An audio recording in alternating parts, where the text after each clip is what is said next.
जिस प्रकार से चीफ जस्टिस ऑफ इंडिया के आवास गृह में उनके इनविटेशन पर गणपति जी की उपासना की, उनकी आरती हुई, उसको लेकर भी राजनीति करने की कोशिश कर रहे हैं। आप क्या चाहते हैं? Can not different pillars of democracy meet? Can not they converge? Should they be enemies? Should they not be talking to each other?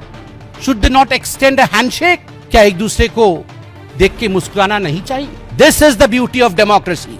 तभी तो हम दूसरे राष्ट्रों से अच्छे हैं। जिस प्रकार से पहले डॉक्टर मनमोहन सिंह बतौर प्रधानमंत्री इफ्तार की पार्टी रखते थे, क्या उसमें चीफ जस्टिस नहीं आते थे? मुझे तो बड़ा आश्चर्य लग रहा है। कुछ नेताओं ने कल माननीय प्रधानमंत्री जी ने जिस प्रकार से चीफ जस्टिस ऑफ इंडिया के आवास गृह में उनके इनविटेशन पर गणपति जी की उपासना की, उनकी आरती हुई, उसको लेकर भी राजनीति करने की कोशिश कर रहे हैं। नहीं, आप क्या चाहते हैं? आप क्या चाहते हैं? Can not the different pillars of democracy meet? Can not they converge? Should not they be friends? Should they be enemies? Should they not be talking to each other? Should they not extend a handshake? Should they not have courtesies extended towards each other?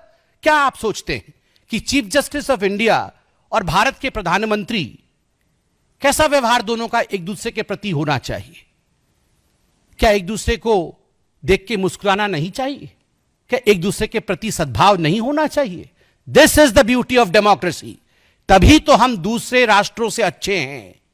जिन राष्ट्रों में democracy और लोकतंत्र नहीं है, उनमें किस प्रकार का व्यवहार जुडिशरी के साथ किया जाता है, और हमारे देश में काम करते समय अलग व्यवहार और काम से इल्हैदा उससे अलग हटकर अलग व्यवहार, यही डेमोक्रेसी की खूबसूरती होती है। मुझे आश्चर्य होता है इस बात से कि सुप्रीम कोर्ट के चीफ जस्टिस से अगर देश के प्रधानमंत्री मिलते हैं, उस पर आप आपत्ति करते हैं, और वहां अमेरिका जाके इल्हान ओमर से मिलते हैं, उस पर आपत्ति नहीं है। जो पीओके के साथ खड़ा है, जो देश को बेचना चाहता है, जो हिंदुस्तान के विपरीत बुद्धि रखती है, उसके साथ मिलने से कोई आपत्ति नहीं है। चीन के राष्ट्राध्यक्ष प्रीमियर से मिलते हैं, सी जिनपिंग जी के साथ गुफ्तगू करते हैं, और एमओयू चोरी चोरी चुपके चुपके देश को बेचने का करते हैं, उससे आपको आपत्ति नहीं है।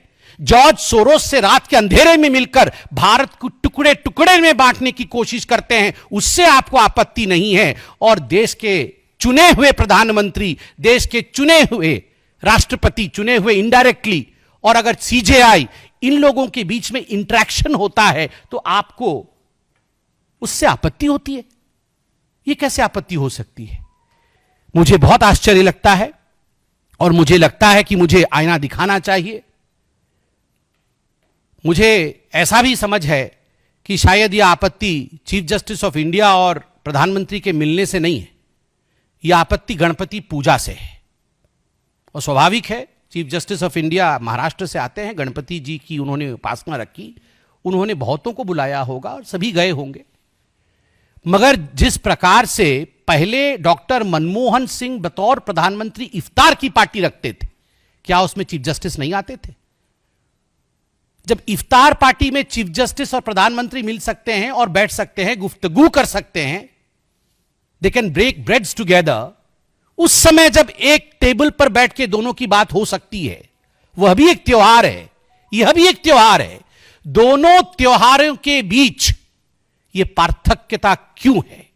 और आज जैसे मैंने बेवकूफी शब्द का इस्तेमाल किया, वैसे ही मैं कहूंगा that there are some silly sold out so called seculars who will object to such kind of courtesy visits, but the maturity of this great democracy is tall enough to bypass these kind of immature talks, these kind of, I would say, childish talks that is taking place right now in Indian